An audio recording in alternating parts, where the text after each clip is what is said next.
A primeira leitura do livro dos Reis, o evangelho que ouvimos de Marcos capítulo 12, nos chama a atenção sobre a generosidade. Podemos nos perguntar, o que é a generosidade? O que é ser generoso? A generosidade é uma virtude. É a virtude de apresentar a uma pessoa alguma coisa. Não é a virtude das muitas coisas que eu possa ou eu posso apresentar. A generosidade é um apelo que a palavra de Deus nos faz constantemente. E de modo especial nesse final de semana. Vivemos um mundo egoísta, cruel, mesquinho, vale tudo para se apresentar-se bem diante do mundo. Nosso mundo é o mundo do ter, mundo do possuir. Vivemos um mundo onde ninguém tem mais tempo sobrando para os outros. Talvez tenhamos ainda um pouquinho de tempo para nossa família, para a minha casa, para as minhas coisas. Você pode observar que, em geral, nossa vida gira ao redor da nossa casa.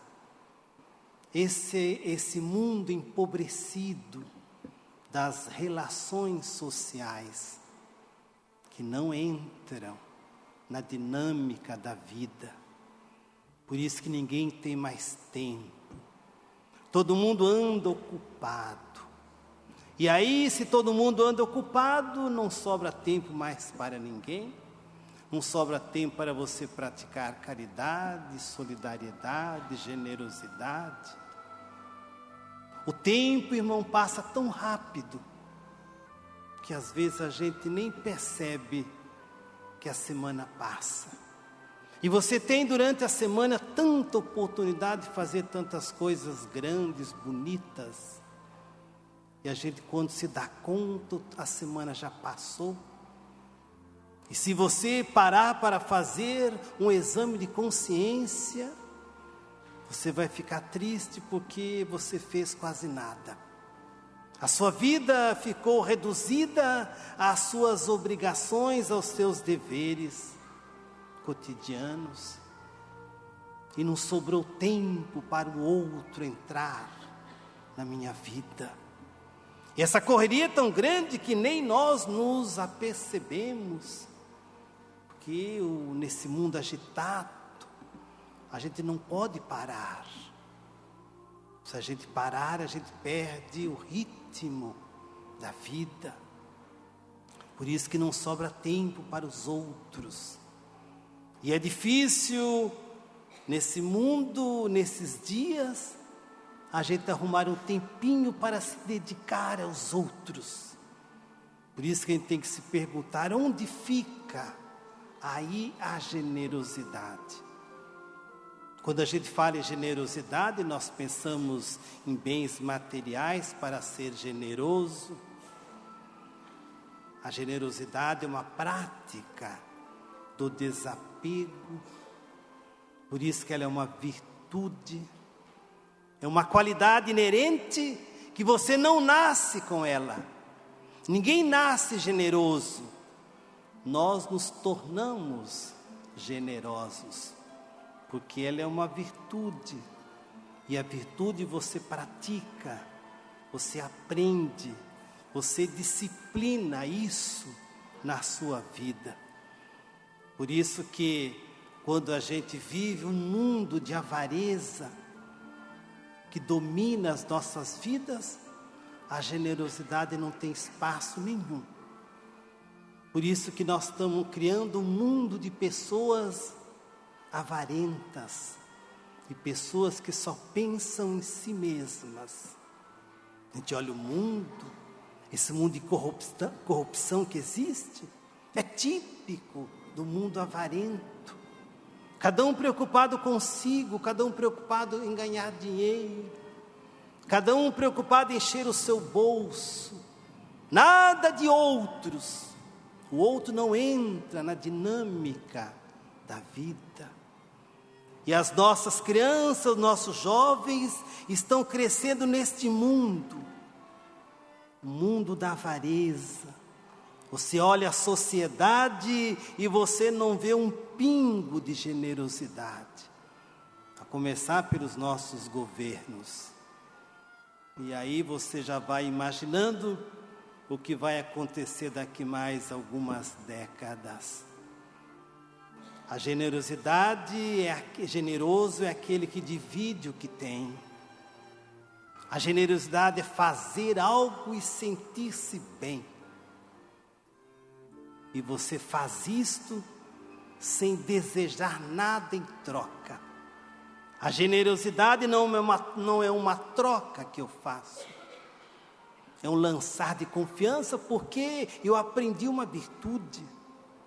A pessoa virtuosa é uma pessoa destemida. E a generosidade é uma questão de coragem.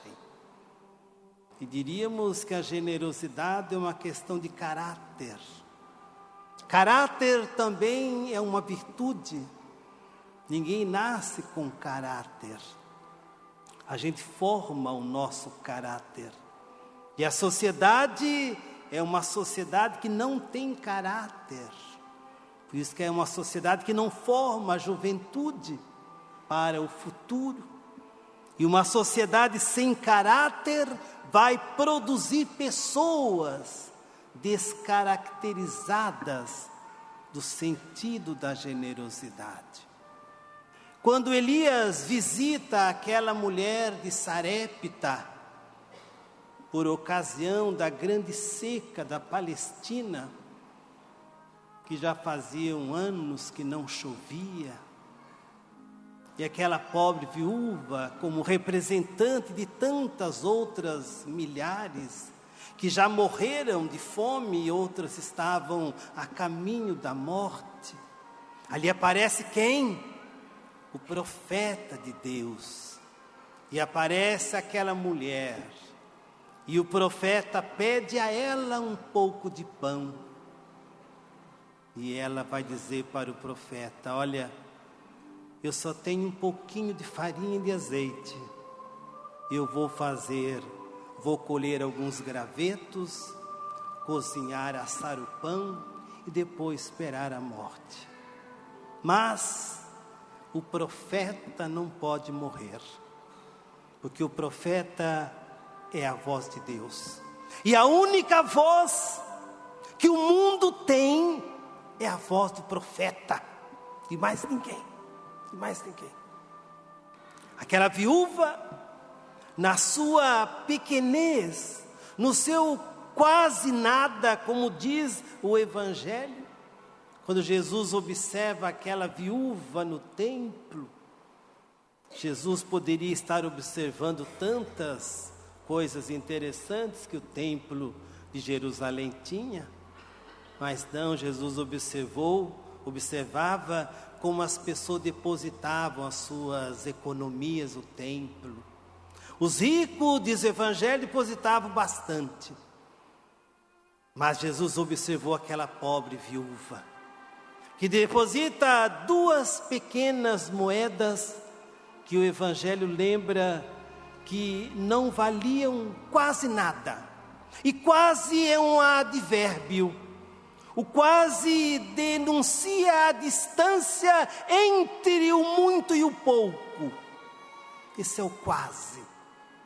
Porque o quase não é nem muito nem pouco, é o necessário, é o suficiente. A generosidade não tem tamanho. Não é nem muita, nem pouca. É quase. E é justamente nesse quase que Jesus elogia esta viúva empobrecida, porque ela depositou aquilo que ela tinha de melhor, porque o generoso é aquele que arranca de si aquele pouco que ele tem para os outros. Quando eu tenho muito, irmãos, eu não posso ser generoso. Quando eu dou aquilo que me sobra, não é generosidade. Talvez o nosso questionamento aqui hoje poderia ser uma palavra a respeito do dízimo. Será que o dízimo que eu dou à igreja, ele representa o que da minha vida? Será que ele faz parte um pouquinho da minha generosidade? Será que o dia que eu não tiver o suficiente financeiramente falando, eu ainda continuaria sendo um dizimista fiel? É o desafio de sermos generosos.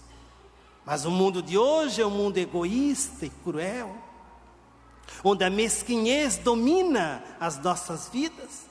Nós primeiramente cuidamos da nossa vida para depois pensar, quiçá, quem sabe, na comunidade ou em Deus. Por isso que é muito curioso, as pessoas não gostam de ouvir quando o Padre Gerônimo fala, né? Muito comum nas comunidades por aí, tem grupo de oração, não tem? Talvez alguém de você até participe. Grupo de oração? Por que não tem grupo da generosidade? Aí ninguém quer fazer grupo de generosidade. Porque grupo de oração, irmão, é bom, é bonito. Você vai lá, reza, e tudo continua do mesmo jeito. O mundo continua passando fome e você continua rezando. E você sai lá todo feliz, entusiasmado, porque todos nós necessitamos de oração. Mas só que a oração não vai salvar ninguém. Quem nos salva é a generosidade. Se você quiser ir para o céu, irmão, começa a ser generoso. A generosidade é a medida da minha salvação. A generosidade é o boletim das minhas experiências que eu vou fazendo com Deus no meu dia a dia. Quando eu morrer, eu vou receber de Deus um boletim. Igual aquele boletim, acho que hoje não tem mais na escola, não tem essas coisas mais não, né? Mas antigamente tinha. Fazia chamado, boletim, anotava-se tudo ali, as faltas, as notas. E chegava no fim do ano, fulaninho tem as notas, a nota é tanto, passou ou não passou? Não passou, ia para trás. Se bem que hoje o negócio está tão bom que ninguém mais repete. Você vê que coisa maravilhosa, né? Se estudar, passa, se nos dá, também passa. Então, a generosidade é o boletim da minha salvação, não é a oração, não. Então, é muito comum as pessoas acharem que a necessidade da oração, curiosamente, o Evangelho aqui hoje, Jesus poderia estar admirado com as pessoas que estavam no templo orando, mas Jesus não fala da oração. Inclusive ele critica os doutores da lei que lá estavam no templo para se mostrarem. Jesus os critica. Mas Jesus vai advertir os discípulos a respeito da generosidade daquela viúva anônima, sem rosto. A generosidade não precisa ter rosto. Ninguém precisa saber onde eu pratico a minha generosidade. Mas eu necessito ser generoso. Por isso que a generosidade é dar sem receber, como orava São Francisco. São Francisco, a tristeza dele era ver um pobre mais pobre do que ele. Esse era o seu sofrimento. Enquanto existir pobre, nós precisamos da generosidade. E os pobres só existem e sobrevivem por causa da generosidade do povo. Não é de governo, não.